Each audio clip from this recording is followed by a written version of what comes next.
Assalamualaikum warahmatullahi taala wabarakatuh. Alhamdulillah rabbil izzah al-fardus samad lam yalid wa lam yulad wa lam yakul lahu kufuwan ahad. Allahumma salli wa sallim ala sayyidina Muhammad atibbil qulubi wa dawaiha wa afiyatil abdan wa shifaiha wa nuril absari wa diyaiha wa ala alihi wa sahbihi wa barik wa sallim. Alhamdulillah. Setinggi-tinggi kesyukuran kita rafakkan kepada Allah Subhanahu Wa Taala kerana Allah Subhanahu Wa Taala masih panjangkan umur kita untuk kita memperbaiki diri kita supaya sentiasa menjadi hamba Allah yang bertakwa, supaya sentiasa menjadi hamba Allah yang bersyukur, supaya kita sentiasa menjadi hamba yang mengabdikan diri kita kepada Allah Subhanahu Wa Taala. Wa ma khalaqtal insa wal jin illa liya'budun. Tidak diciptakan kita, iaitu hamba yang hina lagi di dunia ini, dan jin untuk mengabdikan diri kita kepada Allah Subhanahu Wa Taala. Tuan-tuan dan puan dirahmati Allah sekalian, bersempena dengan bulan ibadah haji ini ataupun bulan Zulhijjah ini, marilah kita sama-sama menghayati apa yang dinamakan dengan bulan Zulhijjah. Marilah kita sama-sama mengenali apa yang dinamakan dengan bulan haji. Ya, tuan-tuan dan puan dirahmati Allah sekalian, ya. Di dalam Islam ada dua bulan yang cukup istimewa bagi kita, iaitu bulan Ramadan dan bulan Zulhijjah. Ya. Di dalam bulan Ramadan istimewanya kerana apa, tuan-tuan dan puan? Kerana ada di dalamnya malam Lailatul Qadar. Malam Lailatul Qadar iaitu malam yang lebih baik daripada 1000 bulan. Sekiranya kita melakukan amal ibadah bertepatan terkena dengan malam Lailatul Qadar, bermaksud kita melakukan amal ibadah yang dihitung lebih baik daripada 1000 bulan. 1000 bulan itu adalah anggaran, tetapi para alim ulama mengatakan bahawa anggaran 1000 bulan itu adalah lebih daripada 1000 bulan. Alfi syahr. Tuan-tuan dan puan dirahmati Allah sekalian, itu bulan Ramadan. Penyucian jiwa di dalam bulan Ramadan melalui puasa, ibadahnya dan qiyamul lailnya dan solat tahajud dan solat tarawihnya. Itu keistimewaan yang ada di dalam bulan Ramadan. Namun tuan-tuan dan puan dirahmati Allah sekalian, satu bulan lagi yang kita sering abaikan akan keistimewaannya. Tidak kurang keistimewaannya, lebih banyak juga fadilat ataupun ganjaran yang Allah Subhanahu Wa Taala taburkan di dalam bulan Zulhijjah. Bulan Zulhijjah ini, tuan-tuan dan puan, adalah bulan yang penuh barakah, bulan yang dihimpunkan segala macam amal ibadah di dalam bulan haji ini, ya.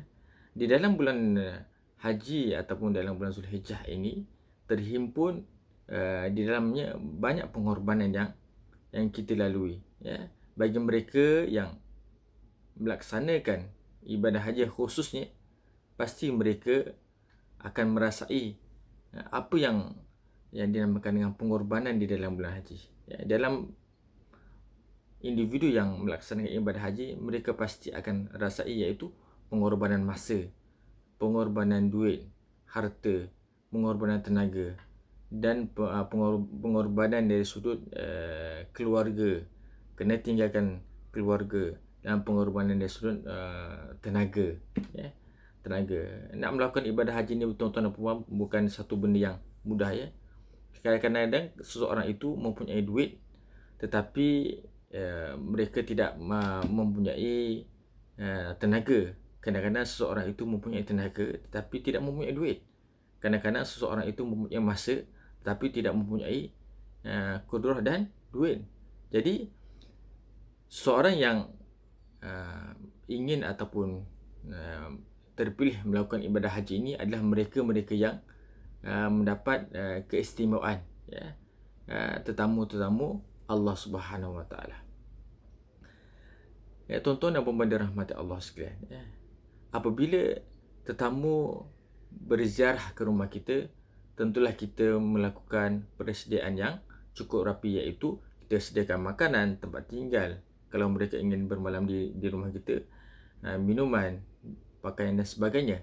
Jadi begitulah kita bila Allah Subhanahu Wa Taala menghamparkan bulan Zulhijjah yang kita lalui ini, maka tidak lain tidak bukan kita ini sudah pasti menjadi tetamu Allah Subhanahu Wa Taala.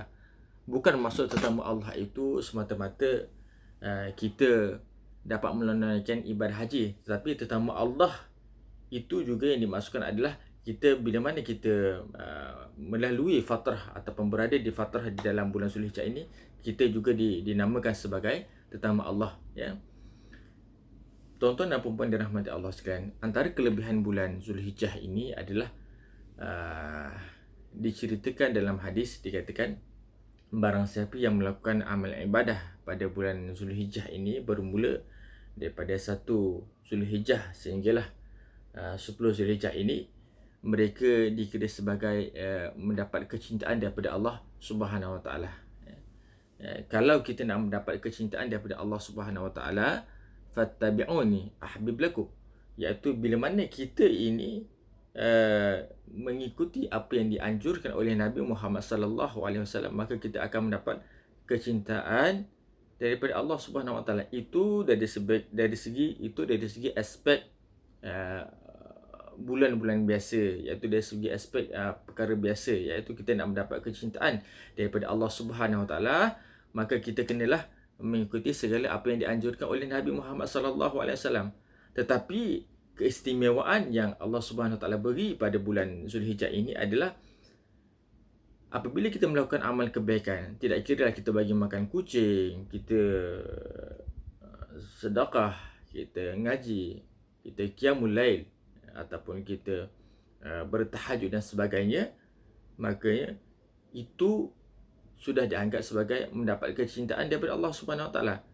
Pada bulan-bulan biasa, kita nak mendapat kecintaan daripada Allah Subhanahu Wa Taala, mungkin kebarangkaliannya untuk kita perlu melakukan mujahadah yang lebih, pengorbanan yang lebih. Tapi pada bulan Zulhijjah ini, kita nak mendapatkan kecintaan daripada Allah Subhanahu Wa Taala, kita lakukan apa jua amal ibadah, ya. Bermulanya daripada subuh, kita bangun sebelum subuhnya, kita tahajud, sembahyang sunat taubat, sembahyang sunat hajat dan sebagainya, maka itu permulaan ataupun mukadimah kita mendapat kecintaan daripada Allah Subhanahu Wa Taala, ya. Solat, kalau kita betul-betul malas, ya, kita betul-betul malas untuk melakukan ibadah pada bulan Zulhijjah ini, kita solat 2 rakaat, bangun sebelum subuh, solat 2 rakaat tahajud, nak melatih diri, ya. Mula nak melatih diri, kita solat 2 rakaat tahajud. Lepas tu solat disudahi dengan solat witir 3 rakaat. Itu pun sudah memadai untuk kita melatih diri mendapatkan ganjaran ataupun kecintaan kita di bulan yang penuh barakah ini, iaitu bulan Zulhijjah, ya. Kita seringkali diabaikan ataupun kita seringkali dilupakan, ya. Kita hanya ada bulan Ramadan sahaja untuk melakukan ibadah-ibadah yang diterima, yang dianugerahkan pahala yang besar pada bulan Ramadan. Tetapi sebenarnya keistimewaan yang Allah beri pada bulan Zulhijjah ini pun tidak lebih tidak kurang juga hebat, mendapatkan kecintaan kita kepada Allah Subhanahu Wa Taala, mendapatkan pandangan daripada Allah Subhanahu Wa Taala, ya. Kita perbanyakkan sedekah, perbanyakkan zikir, perbanyakkan doa, ya. Doa pada bulan Zulhijjah ini juga antara doa-doa yang mustajab, ya. Dan ada satu firman daripada Allah Subhanahu Wa Taala, qala Allah Taala fil kitabil aziz, ya, walayalin ashr. Kalau bulan Ramadan terkenal dengan malam Lailatul Qadarnya, malam yang lebih baik daripada 1000 bulan, tetapi pada bulan Zulhijjah ini para alim ulama mengatakan walayalin ashr, iaitu malam-malam, walayalin ashr, iaitu 10 hari pada bulan Zulhijjah ini juga antara 10 hari yang terbaik ataupun yang penuh dengan ganjaran di sisi Allah Subhanahu Wa Taala untuk kita melakukan kebaikan. Jadi jangan lepaskan peluang yang ada, tuan-tuan dan puan-puan dirahmati Allah sekalian, untuk kita melakukan amal ibadah pada bulan-bulan Zulhijjah ini. Moga-moga kita ini sentiasa berada dalam keridhaan Allah Subhanahu Wa Taala. Barangkali tuan-tuan dan puan-puan, anda mengingatkan diri anda sendiri, barangkali tahun ini kita dapat melalui ataupun menduduki pada bulan Zulhijjah kita tidak tahu tahun akan datang, adakah kita masih bernyawa ataupun adakah kita masih menghadapi diberi peluang untuk melakukan amal ibadah pada bulan Zulhijjah ini. Jadi apa peluang yang ada pada kita hari ini, kita ambil dan kita garap supaya kita tidak menjadi hamba Allah yang abasah, iaitu hamba Allah yang sia-sia melepaskan peluang yang terhidang di depan mata ini untuk melakukan kebaikan ataupun melakukan kebajikan pada bulan yang barakah ini, ya. Walayan Ashr, iaitu bulan-bulan yang bulan-bulan iaitu hari-hari yang mulia pada bulan Zulhijjah. Walayan Ashr bermula daripada 1 Zulhijjah. Para alim ulama mengatakan walayan Ashr ini bermula daripada 1 Zulhijjah hinggalah 10 Zulhijjah. Bermula daripada hari pertama kita disunatkan untuk berpuasa sampailah 9 Zulhijjah kita disunatkan berpuasa. 10 Zulhijjah itu dah masuk pada erti pengorbanan yang lain, ya. Jadi tuan-tuan dan puan-puan dirahmati Allah sekalian, ya. Apa yang diajarkan ataupun dianjurkan kepada kita untuk melakukan amal ibadah? Banyak sebenarnya, ya, tuan-tuan, selain daripada puasa, zikir, solat sunat tahajud, solat sunat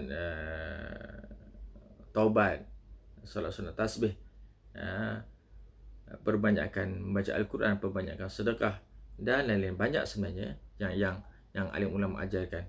Mungkin nanti selepas ini anda mungkin akan lebih memberikan secara terperinci apa yang dianjurkan, apa yang diajarkan oleh para alim ulama bagi kita menghidupkan hari-hari bulan Zulhijjah ini daripada 1 Zulhijjah sehinggalah 10 Zulhijjah, ya.